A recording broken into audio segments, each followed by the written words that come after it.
Welcome to the 24th Annual Miami Jewish Film Festival, one of the world's largest and oldest Jewish cultural arts events.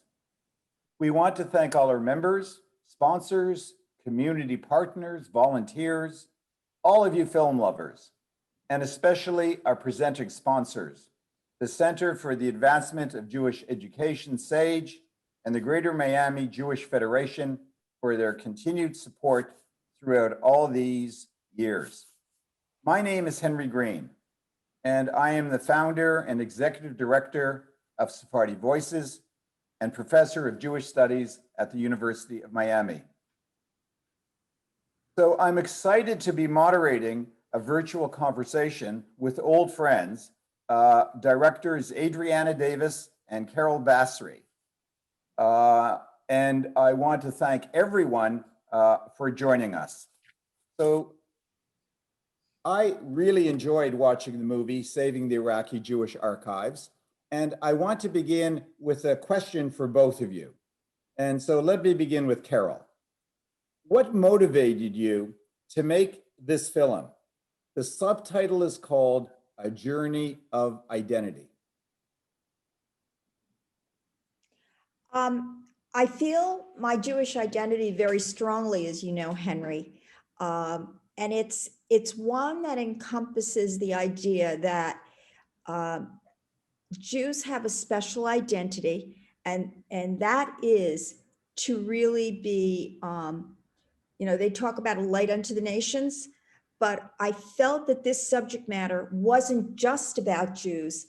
It was about larger problems for ethnically cleansed groups, and that it was very important to speak out on this issue, not just because the property, much of it, the Iraqi Jewish Archives is from actually a school that my grandfather built, but that it affected the community of Iraqi Jews, and then it affected the larger community of ethnically cleansed people in the Middle East, such as Christians, Coptic Christians, Armenian, Syrian Christians. There's a whole group of different people. And then Yazidis, Baha'i, and it's just an enormous number of people. And I think it even affects sects within the Muslim world that may be marginalized in their society. And so what we're talking about is really, if you're ethnically cleansed from a country, does that country own your cultural and religious property, artifacts, your religious artifacts, if they've ethnically cleansed you and you were forced to leave with none of it? And that's the situation of the Iraqi Jews. They left with none of it. They had to leave it behind. And I found out that this problem was not unique to Iraq, but was happening to Jews and to other ethnically cleansed groups throughout the Middle East and North Africa through various MOUs signed by the State Department. And, I could go further and talk about that cultural property laws were never meant to cover this. They were meant to cover archaeological artifacts and tribal artifacts from non-urban groups, which most Jews, Christians, don't fall into that category, and some of these other ethnically cleansed groups. So I leave it at that. I'm sorry I talked so long, but to me, this is such an amazing subject matter and such an important thing and a mission to do. Adriana, let me turn to you. What motivated you to make this film? Well, first off, I want to thank the Miami Jewish Film Festival and everybody who saw the film and helped us bring it to you today. This is a almost 25-year journey for Carole and myself to this film. We started making films about the Iraqi Jewish community, their history, their experiences, their culture. Back in 1995, we started with our first film, The Life of Franchini, school that Carole was talking about, her grandfather's school. But in this film, we have the title, the subtitle about identity, because as you saw in the film, when Edwin Shakur sees his image from when he was a 12-year-old boy, it brought everything back to him. It was, as he said, it was seeing himself. And that's what I think the archives mean. It's an opportunity not just to pass forward the culture and the history that most of Iraqi Jews who left under duress, as Carole explained, thought they'd never see again. But the fact that it is a piece of their identity, is a piece of who they are for the future, as well as to celebrate now who they are, and for them to remain safe and accessible. All these archives, over 20,000 pieces, as you learned in the film, over 20,000 pieces of cultural and religious artifacts that have to be preserved and made accessible to the community and beyond, so for future generations. Otherwise, this history could be erased, and it could be, as Carole said, not only are the people ethnically cleansed, but the pieces of their story could be destroyed or made inaccessible to people. And that's why we made this film. After 3 of them, we weren't sure we were making another one. So, but this was just too important a cause not to make the world aware of the situation with the archives.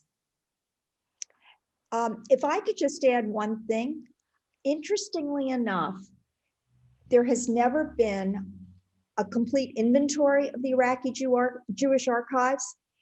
It has not all been digitized, sorry about that. And it's never had a rabbinical scholar who knows Judeo-Arabic look at the whole collection. And we found this out because Rabbi Saltoun, who you'll see in the movie, is with the Sephardic Heritage Museum in Brooklyn, and saw just a fragment on the cover of a catalog for the Iraqi Jewish Archives showing by the National Archives in the United States. And from that little fragment, he went to Senator Schumer and asked for permission to look for works of the Ben Ish Chai, because he recognized from this little fragment that that was the handwriting of the Ben Ish Chai. And from that fragment, he found 3 notebooks, and some of the notes were in duplicate volumes. And that led to 3 full volumes, and they're like thick, and they're in the movie, being found, published, and used by rabbis all over the world and studied today because of their halachic reasoning, which is helpful in today's society. There is no doubt that the archives resonates in different kinds of ways. So let me just address, for example, the production side for a second. And let me turn to Adriana on this. There are 7 parts to the film. And so the question I ask is, why 7? Does it have religious significance, the number 7? I don't know. I hadn't thought of it that way. It just basically broke down that we wanted to take it apart in pieces to tell the story of how the archives were found, because it is, as we say in the film, a story of miracles, not just one, but several miracles, maybe 7 if we added them all up, that actually brought the archives to the state they are now. Which from, as everybody saw, from underwater and nearly bombed, to then being, some of it digitized and some of it has been seen in those rotating exhibits that they had. But no, there wasn't a major significance, right, Carole? I don't think. I think it was more just broken down by all the different aspects, even the very complicated MOUs that Carole is an expert and understands so well. We wanted to include the legal side of what was happening to all these different communities. But I don't think, Carole, right? Was there a significance in 7? Well, you know what? This is another example of something they call hashbaka hapratik, because hashbaka hapratik means that we don't realize it, but none of this is significant. Is insignificant. None of it's a coincidence. It is miraculous. And that was the theme of our movie. And I'm so glad, Henry, that you brought that out, because you are a trailblazer in doing Last Class of Baghdad, which covers many of the people who we show in our interviews. And you helped us provide some of the film for the movie to show that reunion that we have there. And I want to thank you for that, because that's also a miracle. How many films do you know where filmmakers in different movies on the same subject actually, provide help to each other? I think that's amazing.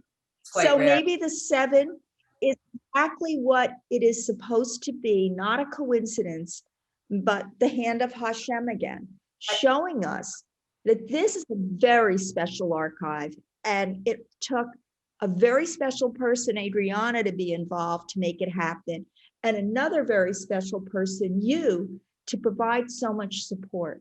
Thank you. And I have to add one production note, because it was absolutely the hand of Hashem, that we actually got those interviews done before anybody could, before everybody was using Zoom. And it was not in my, it went against some of my production aesthetics to actually shoot that kind of way. But I realize now, had we not, we would never have been able to get everybody together with everything that happened with COVID. And it really was the right time, and we were being led for certain. That is exactly so. Thank you for putting a name on it. Henry, we really Yeah. were led, because after the reunion, which you remember, and Sure. and you got a film out right away, and it was in the Boston Film Festival and others, then we didn't do anything for a while. There was nothing would work. And all of a sudden, my uncle agreed to an interview. A number of other people agreed to interviews. We had that meeting, I believe it was December 4th, 2019 at the UN. That's right. On Jews from Arab countries. And it all just came together. And it got finished before COVID really struck. But I had the sense that COVID was going to, I mean, you can tell them, Adriana, but I had the sense that COVID was going to happen. I was like hyper concerned about it, because my son lives in Hong Kong. So I was constantly during this time talking about which masks were the best. And I think I cornered whatever was left of the N95 masks in mid-January. Carole was So, my I mean, personal early was warning really, system. and I kept going, we have to get this done, because if we don't get it done, it's never going to be shown. Exactly. And in a sense, I was right, because we had a date for the New York Sephardic Film Festival of, I believe it was March 16. 17th, St. Patrick's. 17th, St. Patrick's Day, yes, in your honor. So March 17, and all these things happened that prevented that from ever happening, virtually or otherwise. I mean, it was an amazing confluence of events, and we ended up having the premiere in September of 2020. So again, who can imagine the things that all of us have been through in the last year? And who can imagine that we would have basically, had the opportunity to create something like this in such a short span of time? And amazingly, we've ever done a film. It's the fastest. No, and truly the sad part of this is that many of the people that are in the film are now no longer with us. One is my uncle, and tragically his son, and tonight was the Levaya. That's why we made this a little later.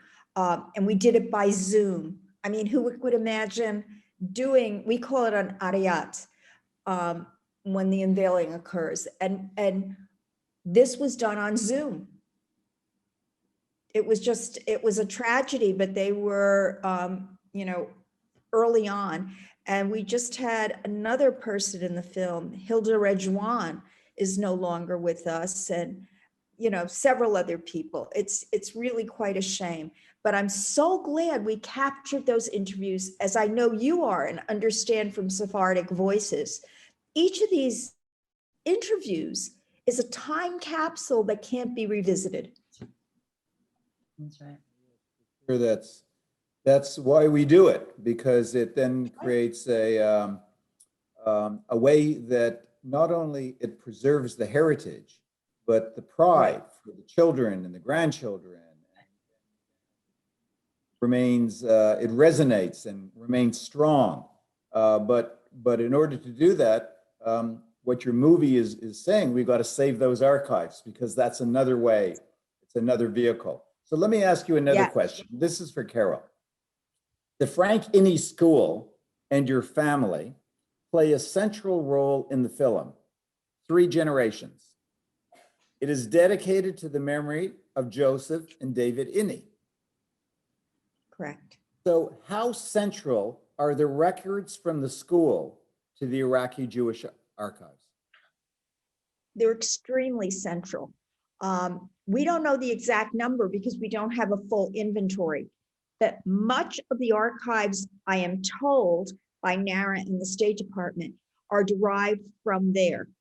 And so it's very central, but it's also central because it's a time capsule of the society that the Iraqi Jews lived in. So it has things that show you what everyday life was like for a child in the school, records. And we just don't have that in the Iraqi Jewish community.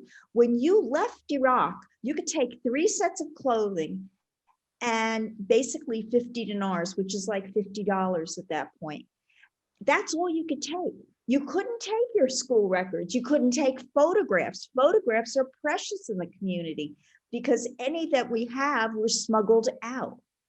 So think about this. This isn't a time before we, took a snapshot and put it on the internet. This isn't a time when it had to be sent to a third party out of the country to hope that you could get your family pictures out.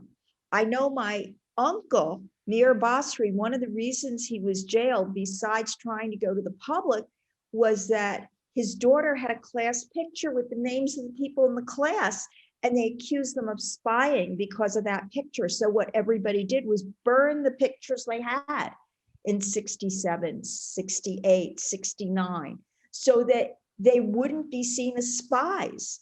So this is a unique history, even though the Iraqi Jewish Archives consists of books from the 16th century. And we don't know if there's an Aleppo Codex there, by the way, because we don't have a complete inventory. Right. And maybe one of the copies is a copy of a Talmud that was written when the Talmud was written, 300 or 400 CE. We don't know because we don't have a complete index of what's there. So I don't even know what a duplicate means anymore. But what I do know is that we so crave anything we can have from that glorious history of 2,700 years that everybody in our community begs and pleads that this administration will see it in their hearts to make this an example of what should happen to people that are ethnically cleansed. They should be allowed their religious and cultural artifacts, their Torahs, their tiques, and there's a tique behind Adriana right now. These are all precious things if you have so little of it that you were able to take out. And now, the way the law is written, these things would even have to be removed from our Jewish museums in the United States. You think about that. That's why the Association of Museums is really advocating that there not be these MOUs, because we're going to lose what little we have in the museums. Just so our listeners will understand, MOUs mean memorandums of understanding. Thank you so much. Between governments. I get so energized by this because I think it's so important, and I think everybody is on the same little wavelength I am. But I appreciate that, because these memorandums of understanding can be changed every 5 years. They have to be reenacted. And so my hope is that we just give a carve out for, not only the Jewish religious and cultural artifacts, but those of other ethnically cleansed groups, because this is a Christian issue. This is a Yazidi issue. This is a Baha'i issue. This is an issue that transcends one ethnic group, Jews. And yet the door for this was the Iraqi Jewish Archives. And I mean, I can't do anything but plead for it because my family wants this to go to a museum. They don't want to keep it for themselves. They want it to be for not only our community, but for all communities to see the diversity and dignity of difference in our society, the dignity of difference. And we can't make that statement unless we have something to show what that dignity of difference is. Let me ask Adriana, for you, when you think in terms of the collection of what we know, what stands out to you in terms of the most significant pieces that you have seen, Adriana? Outside of what's behind me there, which is the actual teak that floated out, as You have to saw. explain what a teak is. Right, the housing of where the Torah scroll was, and there was pieces of the scroll, which is what you see behind the teak there, but that's what houses the Torah scrolls that they found. And this came floating out, as you heard in the movie. It came floating out when they went into the basement. But there is an image of this teak, and I believe it was the main one, this one, that's sitting on the ground. I used the shot in the film, and you see a US soldier walking right behind it. And it's not a great quality shot, but that image to me of the rescue of this material, and almost I saw the soldier as almost guarding it in a way, and trying to keep it safe. And to me, that really stood out, along with the age of the some of the pieces. But I'd lie if the number one thing of all were the images from the school, the little images of students, which we made a little montage in there that you saw, with their little school photos. And it just had me remembering back to my own school photos and how important those things are. And if you thought they were lost, and maybe you got used to it over the 50 years since you escaped Iraq, but there it is back in front of you again. And there were many stories of people seeing their image for the first time. We only represented a couple in the film and the time we had, but there are a lot of stories of people seeing themselves for the first time in 50. How could you want that not in your hands? How could you not want that accessible for you to show your children, your grandchildren, as Carole's mother and my mother said too, your grandchildren are your future. And we want to preserve that. So it's those images of these students, and a lot of them so happy. There's a lot of them on, actually, if anyone wants to go online, on Cafe Franchini, which is a Facebook page where there are so many incredible photographs, which are miraculous in themselves. Because when we made The Life of Franchini, our first film, 35 minutes, I had 3 pictures of Franchini. It wasn't an easy way to make a documentary without any images, but slowly little pieces have surfaced where people had images, and they've tried to make a place for them. And as in your film, to show how they have a reunion all the time. So it's the school. I mean, the images from Matter, it's so personal and so emotional. But when you come down, as you see at the end of the film, after the MOU section, and you see, we do offer solutions. We didn't just leave this as an emotional piece, which it very well could have been, but instead we offered real tangible possibilities of how these archives can remain safe and accessible. I say that all the time, preserved and accessible for the future. So we hope that adds a practicality and balances with the emotions that you saw in the film. So one of the things you show in the film is the traveling exhibit. You talk about it. And just very few items, 24 or whatever, were selected to be part of a traveling exhibit. And one of its homes while it was traveling was in Miami. And then it stopped. And you mentioned this in the movie, 219. So, Carole, why did it stop, and why is it not being continued? Well, again, it's the fight for the last 17 years of, is it going to be sent back? So we were told last year in February, in fact, we were getting ready for talking about the film in a prelude to showing it in the New York Sephardic Film Festival. We looked it up. We found out that, again, the State Department was talking about sending it back in writing in 2021. Well, today's 2021, and it could go back at any time. So I think that's the answer I would give. So this really, you know, we've been talking about this in different kinds of ways.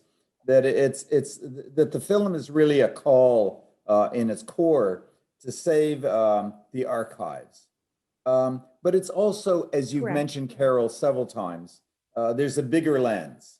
And we hear the voices of Harold Rhodes, of Gladys Daoud, of Lisette Shashua, Edward Shuker, and many, many more.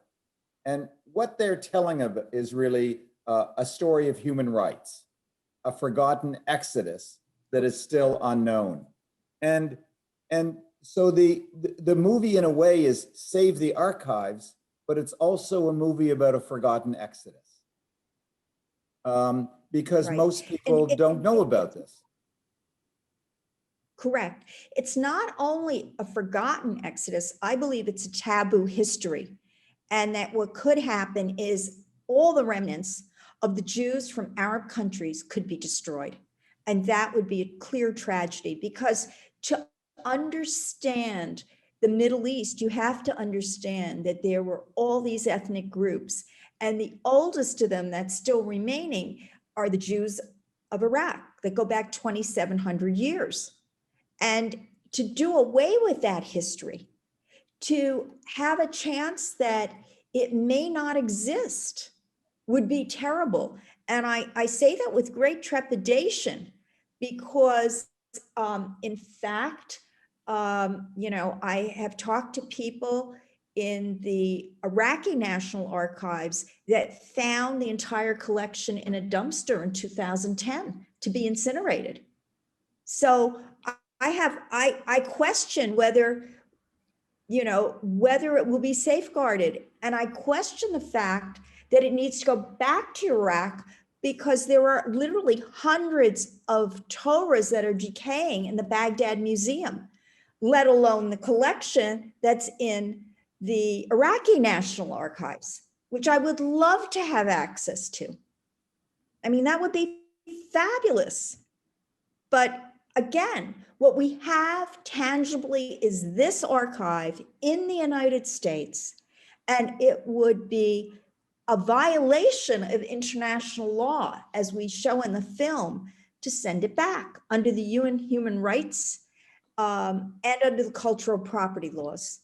This is not what should happen. In fact, I really believe that the Iraqi people themselves, and Edwin Shuker says this, would want the Iraqi Jews to have it. And I believe they do, because I know I was over there with, you know, Ambassador Bremer in 2003. I've been back again to work with the community there several times. And when I say community, I mean the Iraqi community on anti-corruption. And I believe those wonderful people that I met have told me, in fact, it should be the property of the Iraqi Jews. And there are 5 Iraqi Jews left in the country. So when I think about this in terms of, you know, my involvement, your involvement over these many years, what it shows in the movie was that there was an agreement signed in 2004, and then 10 years later, it had to go back to 2014. I think that was the first time it had to go back. Well, actually, the agreement was 2003.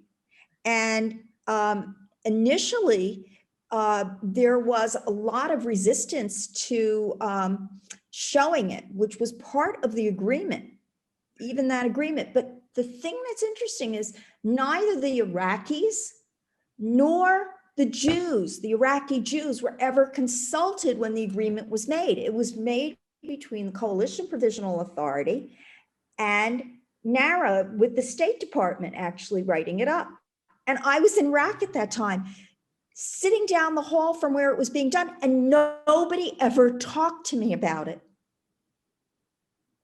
And that, you know, that amazes me, because they did know about my law review article at the time, because in later years, the general counsel to the CPA I bumped into and said he'd seen the article. I don't understand it. I don't understand why they didn't take into account either the Iraqis that were on the governing council or the Iraqi Jews that they had access to, or the wider Iraqi community. I don't understand that. But I certainly don't think that it says in the agreement that it goes back to Iraq, because it doesn't. And we point that out in the movie. So It's a very important point. So I was going to comment that in 2014, when I had made What We Left Behind, and we had buried some remnants, and the Iraqi ambassador was present. And this was the very first strong effort to try to keep it within the United States. And I remember going to the embassy and meeting the Iraqi ambassador, and he said, I want to help you because I'm like you. And I said to him, what does that mean? I mean, I'm an Ashkenazi Jew, and I'm not Sephardi, and you know, I'm not Iraqi. And he said, I'm Kurd.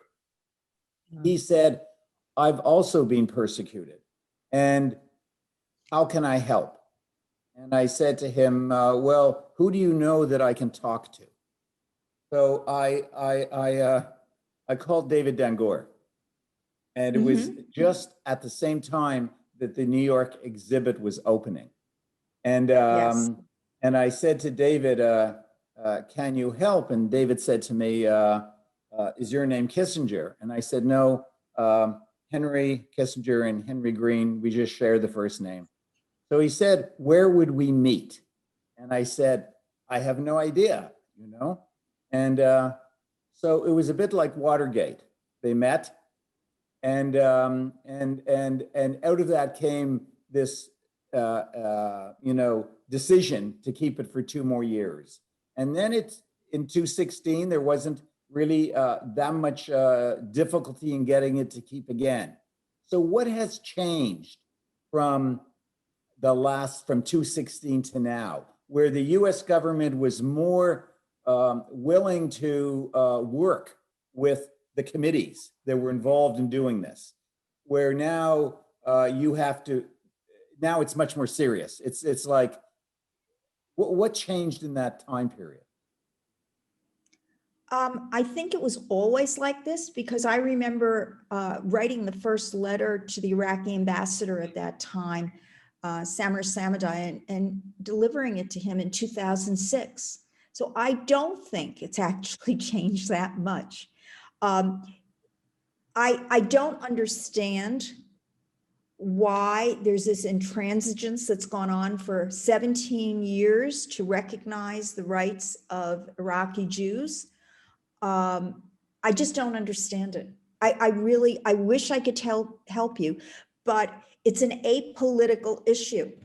I mean, we had Senator Schumer helping us, and we had Senator Tomey, who's a Republican, helping us. We had Marco Rubio on it, and we had the senator from, I'm trying to think of his name, from Connecticut, who's a Democrat, who is the senator. He's very well known, but he's been involved in it quite a bit. And so it's been, you know, it's been both ways, and it should stay that way. And it should be very clear that this is the property of Iraqi Jews. And under Article 17 of the UN Declaration of Human Rights, people have a right to their communal and personal property. The archives are a personal property of my family. My grandfather built that school. We did the documentary for the first time in 1995. So we didn't know anything about this archive back in 1995. And I can tell you, we've shown it on PBS. It shouldn't even be a question. It's personal property. But my family feels very strongly about the communal property aspect here. And that's not just about us. It's about the community. And it is about Jews in the Middle East. And then it's about the ethnically cleansed people of the Middle East. And we shouldn't be made a victim, as Rabbi Abadi says, once by the taking, once by having to plead for it now, and again, maybe a third time by having it taken from us now that it's in the United States. I don't understand that. I really don't. Henry, it hurts my soul. And I just am so grateful for Adriana, because sometimes I feel nobody's listening and she's there going, I agree. Well, I agree. It's so important that You agree. we had, no, and we all agree. But I mean, the personal nature of not just the archives, but that's what we tried to bring across in this movie, almost more than all of our other films together. There's a truly, maybe Searching for Baghdad was a personal journey of Carole's, but in this film, we wanted to show the personal nature of this material, the connection that Iraqi Jews feel when they look at not just the religious artifacts, but at their own faces, at a friend. If you see the part where she's looking, she sees old classmates that she used to been in, and she won the spelling award. You know, I mean, could it be a better definition of personal? And we did that on purpose. We used things in this film that we haven't before, like the wedding at the Franchini school. That's, you know, extremely, I mean, the whole community was there, but it's a personal recollection. That's what the attachment to these archives are. It's personal, it's and cultural. And as we put in, you know, that meets the requirements for the human rights conventions. So I don't see the dispute in that. You know, and that's where we're baffled. That part I don't understand, because I used to liken it to, and when we started working on this, you know, to if you've lost something in a, you know, a tragic way, some piece of your history, a birth certificate or something like that, and it was found again, you would do anything to make sure that stayed in your possession because you thought it was gone. But now it's back, and you know, the fact that it's even existing, I think is miracle again, is a miracle. And for it to go to a place where it wouldn't be safe or accessible is flying in the face of a miracle. And I don't think anybody wants to do that. I think when a miracle lands on your doorstep, that has to be paid attention to. I want to mention one other thing. The BBC footage is miraculous. Right. Somehow we didn't find it when we were doing any of the recuts for The Life of Franchini, because we recut it again several times in 1995, in the late 90s, and then the final version was, I think, 2001. Right. And we never saw this footage. And then we get it in a screener afterwards for some reason. Mm-hmm. And it stayed in my mind, it stayed in Adriana's mind. And you know what? The BBC thought it was a human rights violation, what was happening in Iraq. And that this school was the only bastion of security for these children and their families. Right. My grandfather paid for that school out of his own money, including during the time of the hangings in '69, because it was the only way to get money into the community that had frozen bank accounts and people starving to death. So what the students did was take the food that they got, and part of it was brought home to feed their families and the rest of the community. And then part of that money was given to my uncle on my father's side, Mir Basri, who was head of the community, to distribute to the poor people from the budget of the school. That's what my grandfather did. And he wouldn't want me to take money. He'd say it was blood money to take money for that. He wants that. I know my grandfather. I know the kind of person he was because I was extremely close to him.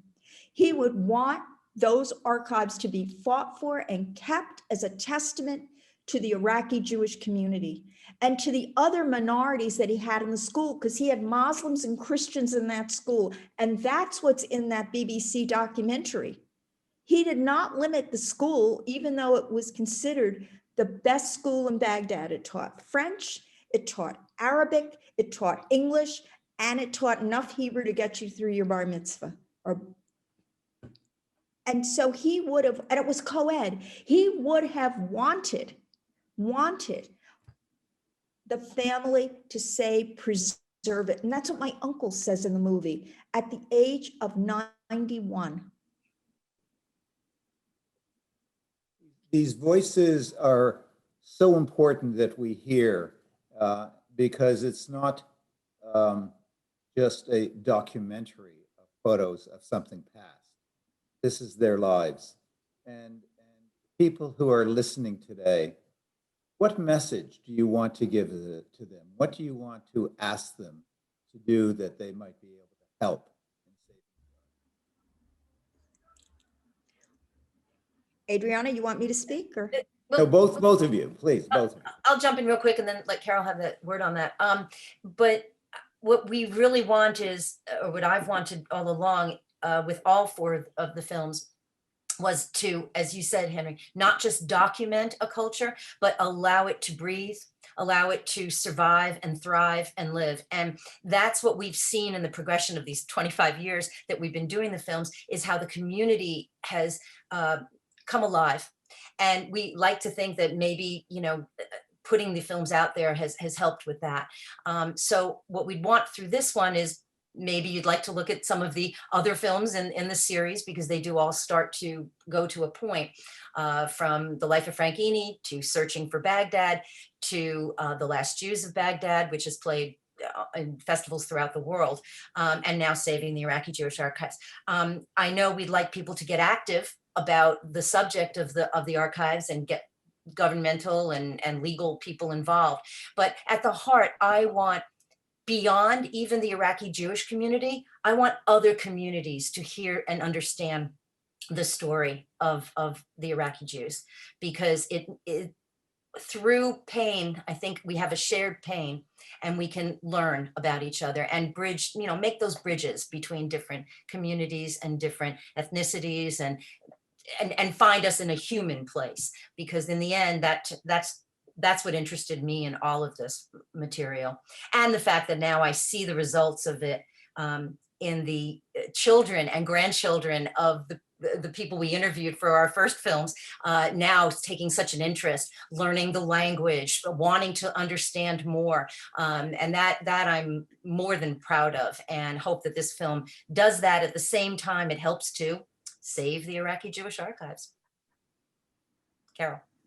Carole? That was well said. I just want to pick up on a theme that you talked about, and that is truth and reconciliation. Only if you know the other side's pain can you reconcile. And as a refugee group, I would like the other refugee groups in the Middle East to find a pathway to peace.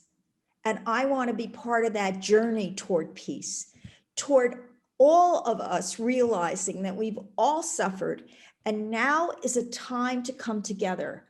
I don't know if you realize, but over a quarter of the Jews in Israel are either Iraqi Jews or the descendants of Iraqi Jews, that over half of the Jews in Israel are from the Middle East.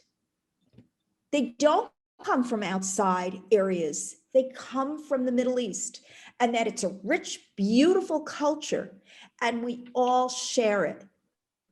Jews, Christians, Muslims, we all live there for thousands of years, millenniums, and we all love it, and we should all make it the paradise it was intended to be. It was intended to be Gan Eden. It was intended to be Eden. And I want to find that Eden. And I want to keep the shards of it that we have so that we can reconnect them. It's very Kabbalistic. We can reconnect those shards of light and create a complete vessel of love for all of us. On that note, which is really going back to maybe the seventh of your movie, because the Thanks to you. seventh part is Shabbat. And what is Yes. Shabbat but really Gan Eden again? It's the Garden of Eden. It's rest. It's the unification. It's the human rights of all of us that is being actualized because we are compassionate, because we are loving.